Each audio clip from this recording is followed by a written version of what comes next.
International Schools, respected principals, vice principal, dear teachers, staff members and my dear friends. Today I am Shahin Sida from Standard 11th standing in front of you to deliver my speech on Republic Day. First of all, I would like to wish you all a very happy Republic Day as we are celebrating our 75th Republic Day. So I would like to start my speech with a beautiful quote. Freedom in mind, faith in words. Freedom in mind, faith in words.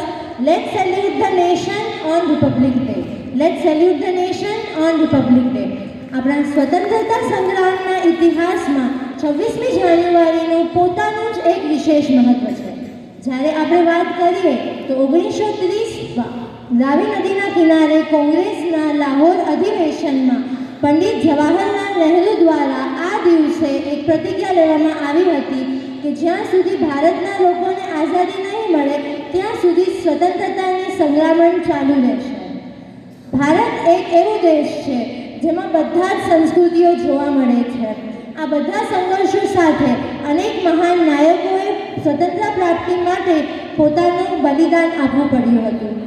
તેમનું બલિદાન આજે પણ ભારતના લોકો ભૂલી શક્યા નથી. આ એક એવો ભવ્ય પ્રસંગ છે જેમાં આપણા લશ્કરની ત્રણેય પાંખો લશ્કરી વાહનો સાથે રાજપથ પર પરેડ કરે છે.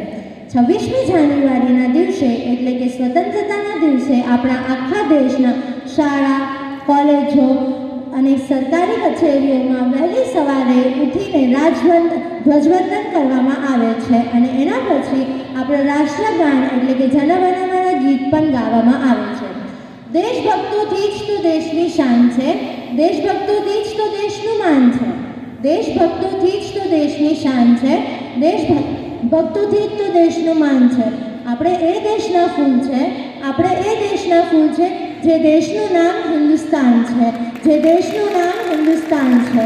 એ જ રીતે 26મી જાન્યુઆરી 1950ના રોજ ભારતનું બંધારણ, ભારતની સરકાર, રાષ્ટ્રધ્વજ અને રાષ્ટ્રપતિ સાથે વિશ્વનું સૌથી મોટું પ્રજાસત્તાક રાષ્ટ્ર બન્યું.